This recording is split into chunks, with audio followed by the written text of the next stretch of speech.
குரு பிரம்மா குரு விஷ்ணு குரு தேவோ மகேஸ்வரா குரு சாட்சாத் பரம்பிரம்ம தஸ்மை ஸ்ரீ குரவே நமக. அனைவருக்கும் வணக்கம். ஸ்ரீ மகாபெரியவாளின் அனுக்கிரகத்தை அகிலம் முழுவதும் பரப்பிக் கொண்டிருக்கும் பிருந்தாவனம் சேனலுக்கு உங்களை வரவேற்பதில் பெருமகிழ்ச்சி கொள்கிறோம். பெரியவா சிவ சிவ சங்கர ஹர ஹர சங்கர காஞ்சி சங்கர காமகோடி சங்கர. இன்றைய நம் அனுஷநாயகன் பகுதியில் மகாபெரியவானுடைய அருள்மழையினால தமிழகத்திற்கு ஒரு பெரிய வரப்பிரசாதமா ஒரு விஷயம் கிடைச்சிருக்கிறது அப்படிங்கிறத தான் நாம பார்க்குறோம்.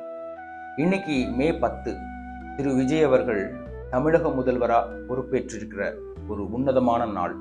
அவர் இன்னைக்கு அந்த மேடையில சொன்ன ஒரு விஷயம் நம்மளை பாதிச்சது. அதாவது, என்னுடைய அரசு, என்னுடைய ஆட்சி எல்லோருக்கும் பொதுவானதா இருக்கும்.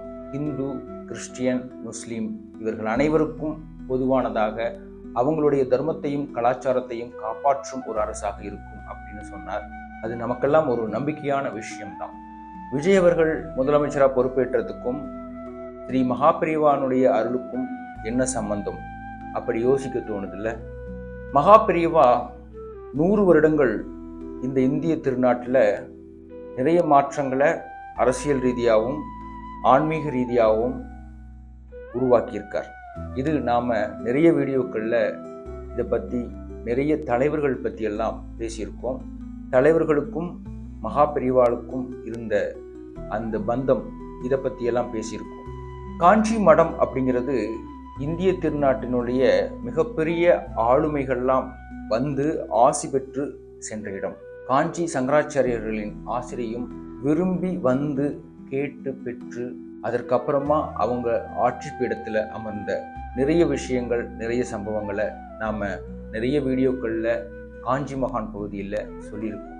அது மாதிரி தான் இந்த சம்பவமும் இருக்கிறதா நான் பார்க்குறேன். நல்லா கவனித்து பார்த்தீங்கன்னா, 2024 விஜய் அவர்கள் தன்னுடைய தமிழக வெற்றி கழகத்தை பிப்ரவரி 2 ஆரம்பிக்கிறார்.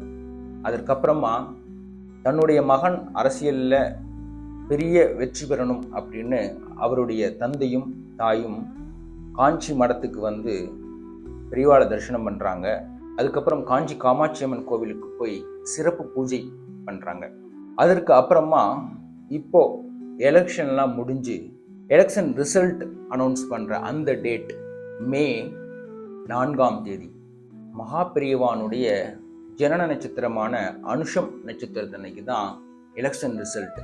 உலகமே வேற மாதிரி எதிர்பார்த்திருந்த தருணத்தில் அப்படியே புரட்டி போட்ட ஒரு வாக்கு எண்ணிக்கை 35% மேலே ஒரு புதிய கட்சி வாங்கியிருக்கிற ஒரு வரலாற்று சம்பவம் அன்னைக்கு நடந்தது. அதற்கப்புறமா அவருக்கு கிடைச்ச மொத்த சீட்டோட எண்ணிக்கை 108.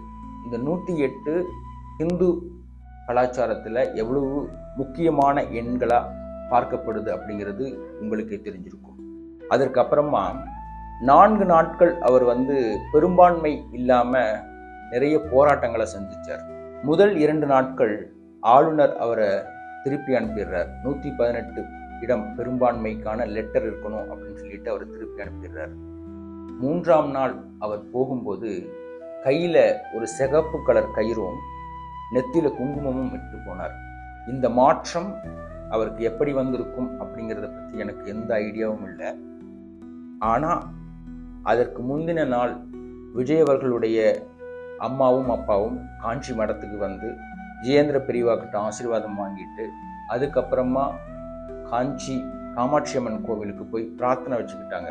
3ஆம் நாள் விஜய் அவர்கள் ஆளுநர் போய் சந்திக்கிறச்ச சிவப்பு கலர் கயிறும் குங்குமமும் அணிந்திருந்தார். 4ஆம் நாளும் அப்படியே இருந்தார். அதற்கப்புறமா 7ஆம் தேதி பதவி ஏற்கிறதா இருந்தது, அது தள்ளி போனது.